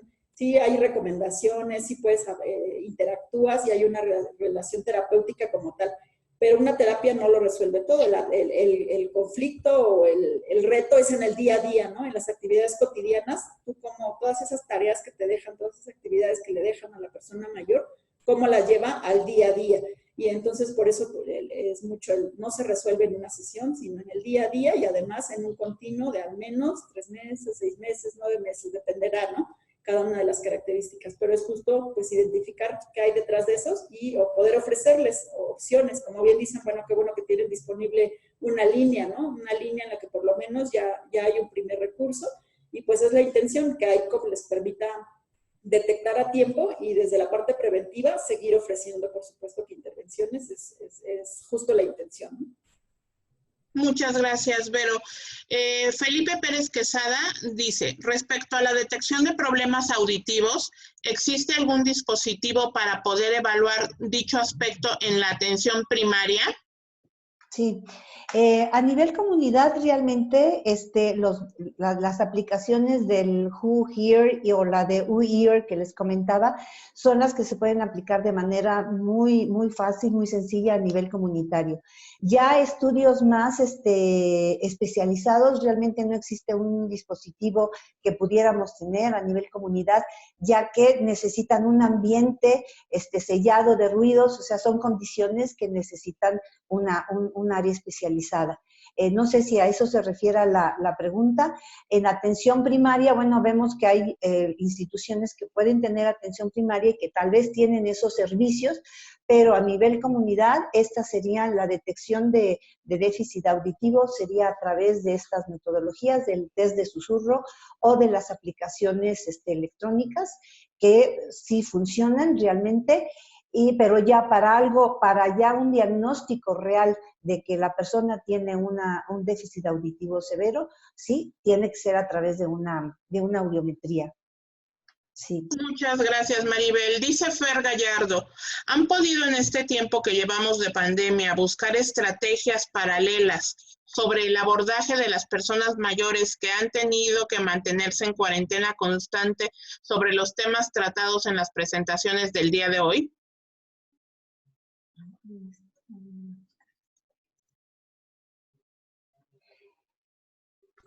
Pues bueno, yo creo que se han buscado estrategias en general para el manejo del COVID, sobre todo en lo que es aislamiento. No sé, aquí en el INGER hay un grupo que ha estado trabajando todo esto, pero no específicamente para deterioro visual o deterioro auditivo o depresión en sí. No sé si alguno de los otros integrantes del INGER tenga más información sobre este grupo que ha propuesto como estrategias para el abordaje de estas personas en este tiempo de pandemia. Sí, en realidad todos los recursos se volcaron a la atención o a lo principal que era COVID, al reforzar las medidas que estaban enfocadas a prevención, tratamiento, seguimiento, manejo de COVID, y realmente pues fue algo muy crítico, ¿no? Para lo que no se estaba preparado. Entonces, todo se volcó, las intervenciones se volcaron solo en ese sentido, y pues poco a poco se han ido tratando de retomar algunas. Por distintas instancias, por distintos grupos, pues fueron saliendo intervenciones o fueron buscando acciones que permitieran el continuar. Desde la parte psicológica hubo una red enorme de recursos que se ofrecieron, pero pues un punto crítico era la virtualidad, ¿verdad? Un punto crítico era de, pues tienes que entrar a una plataforma o tienes que ingresar a un chat, tienes que ingresar a un video, y entonces ahí es donde entraba el conflicto, ¿no? Porque no todas las personas mayores o contaban con el recurso, o el recurso y la conectividad, o el recurso, la conectividad y saber ocuparlo, y el tiempo, y el que coincidiera con el momento en el que hacían las sesiones, ¿no? Entonces realmente muchas de las intervenciones fueron pues con grupos muy pequeños, con grupos reducidos, en los que podías tener la seguridad de que lo iban a poder llevar a cabo, ¿no? Pero dejabas fuera a mucha otra gente que no tiene el recurso, o no tiene la conectividad, o no tenía este tipo de información disponible. Entonces, pues, se trató de abarcar, hubo como importantes opciones, pero más desde la iniciativa civil, ¿no? O más desde la iniciativa de grupos cercanos, ¿no? De unidades, de colonias, digamos. Pero como algo muy, muy general, en realidad, pues no se tuvo. Se han ido ahorita ampliando más, hay una mayor oferta, pero la realidad es que también de los recursos que se abrieron, no todos fueron suficientes, ¿no? Yo identifico el de la Facultad de Psicología, que abrió un grupo que era atendido por pasantes o por egresados, que tuvieran la disponibilidad de atender en la parte en línea, y se saturó, o sea, se saturó en cuanto se abrió, y no daba tiempo a poder atender a más gente, ¿no? Y entonces, además, ahora ya era cómo le doy seguimiento y además cómo contengo, ¿no? Entonces, sí fue muy complicado, sí ha sido complicado cómo darles este seguimiento, porque además, pues, volvemos al punto, terminas dejando fuera a algunos grupos que justo por situaciones de riesgo, pues, no van a poder acceder a este tipo de recursos. Entonces, se ha ido un poquito ahí a la par y, bueno, en algún momento hemos nosotros justo tenido la intención de pues hacer este tipo de grupos, este tipo de apoyo con grupos a distancia. Pero bueno, pues ahí nos vamos poco a poco enfrentando a estas situaciones en las que nos vamos a considerar con recurso humano, recurso material, tecnológico y bueno, todo lo que implica. muchas gracias, Vero. Dice Flor Trujillo. Les invito a ver en Facebook la experiencia del Centro Diurno El Tejar. Pueden encontrar muchas iniciativas ajustadas a la realidad actual por la pandemia. Claro, solo para quienes tienen conectividad. Muy bien. Pues bueno, hasta ahorita esas son las preguntas y comentarios. Como siempre, agradecemos mucho su participación de las especialistas. Siempre este contacto con ustedes es la parte enriquecedora adicional a poder revisar los materiales dentro del aula, ¿no? En la parte autogestiva. Quisiera señalar, si ya no hay algún otro comentario, una serie de recomendaciones, ¿no? Para el trabajo en línea, agradeciéndoles como siempre la presencia y recordándoles que la siguiente sesión será el día 15 de abril, el día 20 de abril será nuestra siguiente sesión, perdón.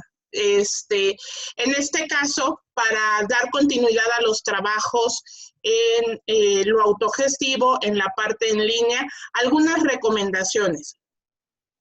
Quisiéramos que, porque esto es así, la parte autogestiva, que cada uno debe de revisar en los tiempos que tenga lo que son los interactivos del aula. El aula, cada unidad está formada por un interactivo, 2, 3, hay alguna unidad que está formada por muchos más, y en este caso es ir revisando los interactivos, hacer las actividades que están en plataforma, que es el llenado de algunas encuestas, pero sobre todo hay una actividad central que se va a tener hacia la unidad número 4, que es donde esta aplicación de la cual hemos estado hablando en varias ocasiones, se tiene que descargar en alguno de sus dispositivos y entonces, como nos han ido mostrando los expertos, hacer el llenado de esta información en la aplicación para poder tener el plan de intervención personalizado al final.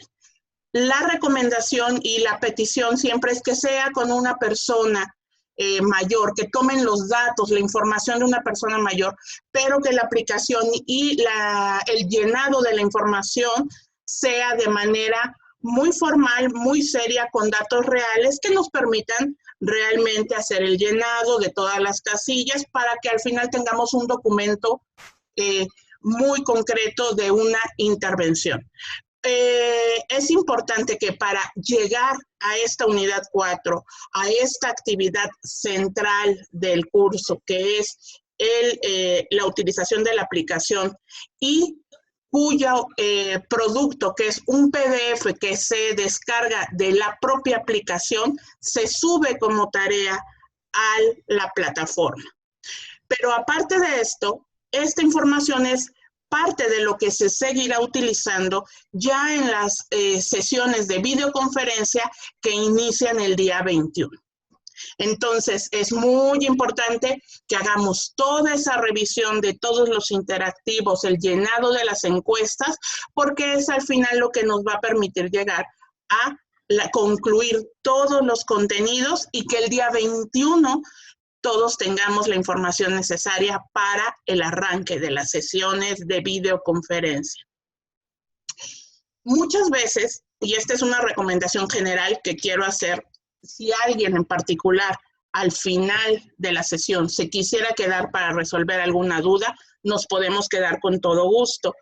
Ya después, digamos, dando cierre a esta sesión ya virtual.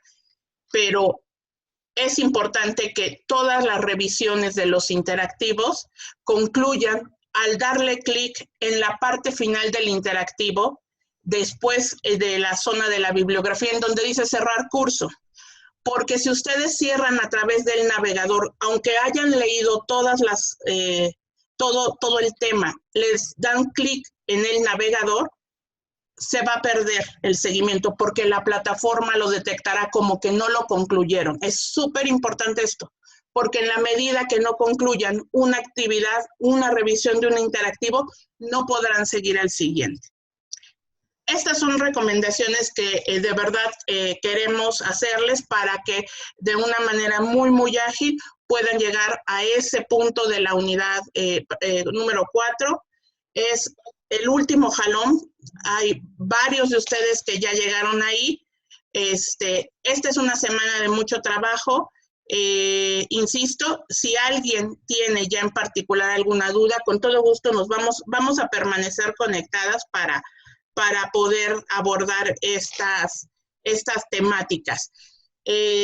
Sin otra cosa más que agradecerles, agradecemos su presencia, desde luego la presencia de nuestro director, el doctor Arturo Ávila, director de Enseñanza y Divulgación, de nuestras expertas, de los compañeros de la Dirección de Enseñanza y desde luego de Lore Garrido, nuestra aula virtual aquí en el chat, y de Lilia Brahan en el soporte técnico. Muchísimas gracias a todos ustedes. Continuamos aquí por quien se quiera quedar y despedimos a nuestras expertas por toda su participación. Muchísimas gracias.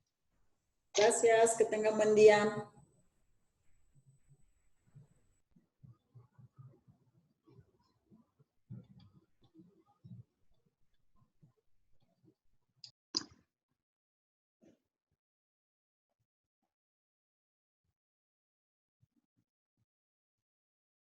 Ok, muy bien. Veo que estamos muchos. Sí, no sé si quieras que les active el micrófono, Moni, o por el chat. Yo creo que para empezar, vamos a darnos unos minutos para que los que quieran terminar de salir, porque si están saliendo, lo hagan. Y en este caso, quizás por el orden que tienen en el chat, nos vamos a... Me parece que puede ser más... Moni. A lo mejor, Moni, por empezar con Flor, que por ahí puso una pregunta conectada y que nos las haga saber las dudas que tenía, ¿no? Sí, vamos a habilitarle el... Creo que ya no está. Micrófono. No, ya no. Se me fue.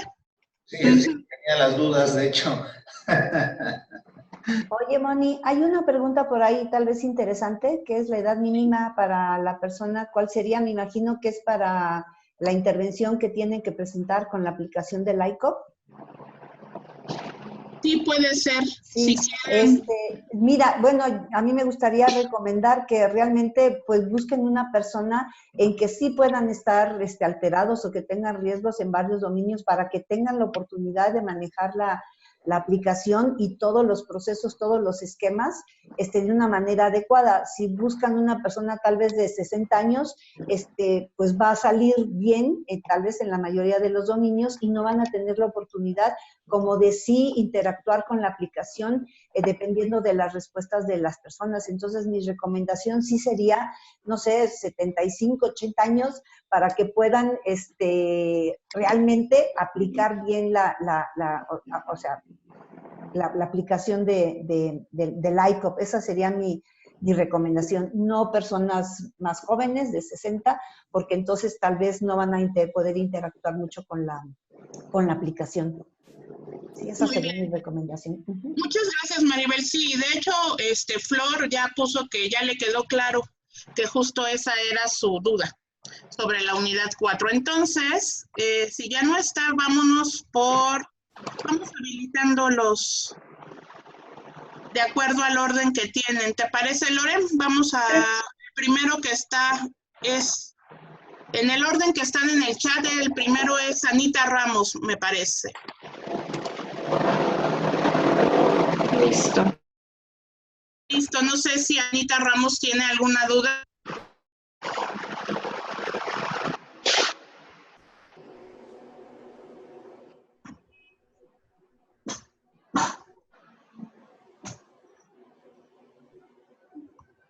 Al parecer está hablando, pero no se escucha aquí.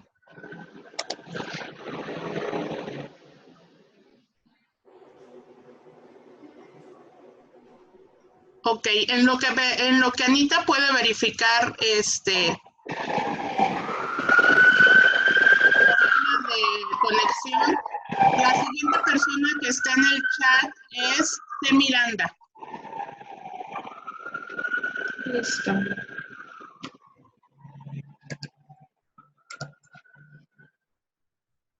No, me parece que se quedó nada más. Dejaron conectado, probablemente. Turley, buen día. No les beneficia, no quieren ir, tienen una mala experiencia y se sienten solucionar tanto el sistema que deciden no volver y quizás dejar sus enfermedades crónicas sin tratamiento. Y aquí estamos, entonces, los primeros que ejercen el transporte público, seguido por los servicios. No, yo creo que está realizando otra actividad. Ok, entonces mejor... Moni, dejen abiertos todos y ver quién participa, ¿no? A ver si tiene alguna duda, porque creo que muchos dejaron abierta la sesión. Exacto. Ok, voy a activar todos los micrófonos. Se ha sentido discriminado. Todo le digo el 2, todo le digo el 3, todo le digo el 4. ¿Alguien va a tener alguna pregunta en específico para esta porción? Sí. De hecho, se ha tardado un poquito, pero yo creo que es por lo mismo. No creo que nadie. Igual y vamos a silenciar y si hay alguien que levante la mano. ¿Se puede?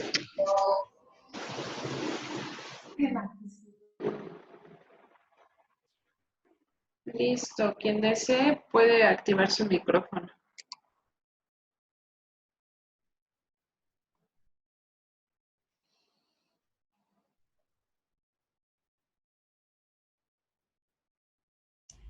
¿Y no sería mejor hacer una sesión con todos los participantes en otro día, que todos estén enterados? Porque Sí. creo que ya la mayoría ya se desconectó de los participantes. Sí, creo que ya ninguno de los que está ahorita. Bueno, a ver, hay alguien en el chat ahí. Una pregunta, me parece. Solange. A ver. Solange. A ver.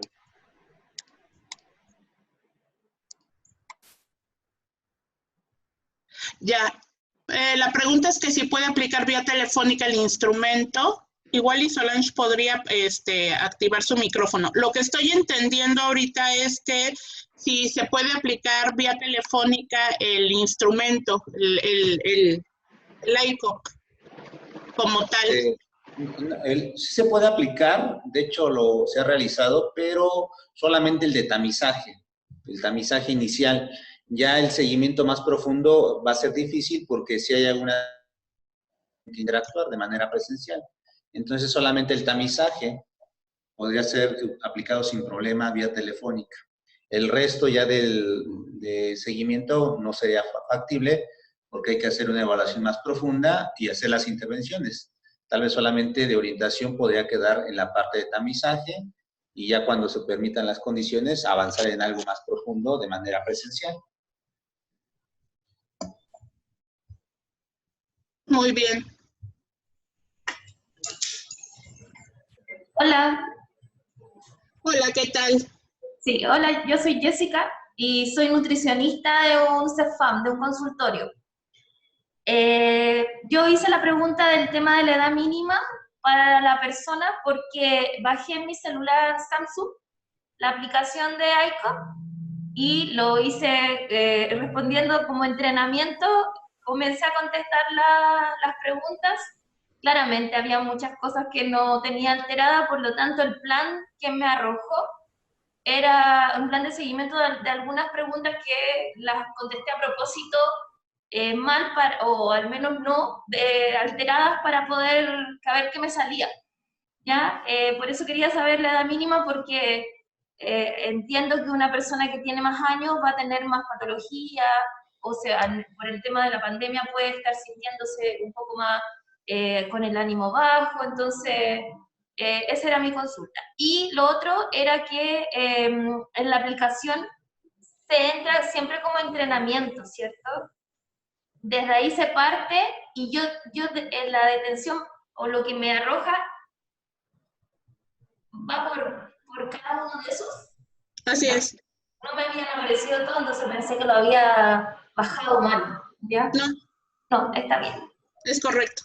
Sí, y quería hacer el alcance que en este momento yo como profesional estoy atendiendo presencial pacientes, no me mantengo en teletrabajo por la cuarentena que tenemos en Valparaíso.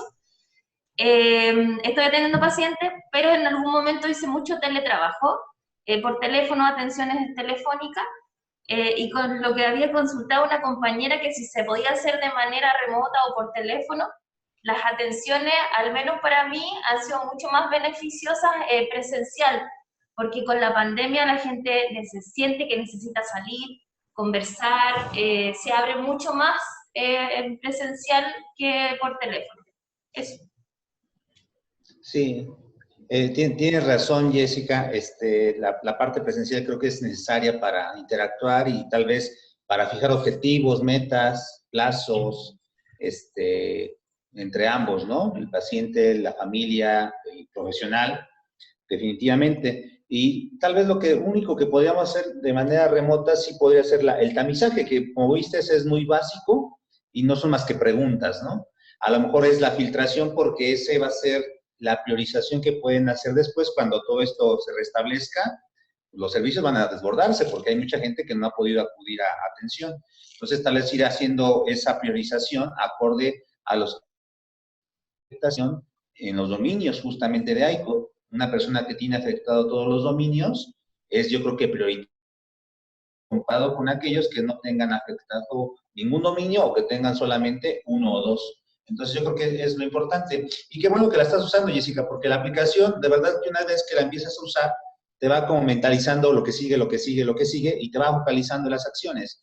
De pronto es tedioso estar en la pantalla chiquita del teléfono y estarle viendo y leyendo y demás, pero después ya en automático como que te vas estructurando en el proceso y ya en automático tú igual vas haciendo las recomendaciones ya en forma más rápida, pues. Pero eso es lo importante de la aplicación, que nos ayuda a estructurarlo.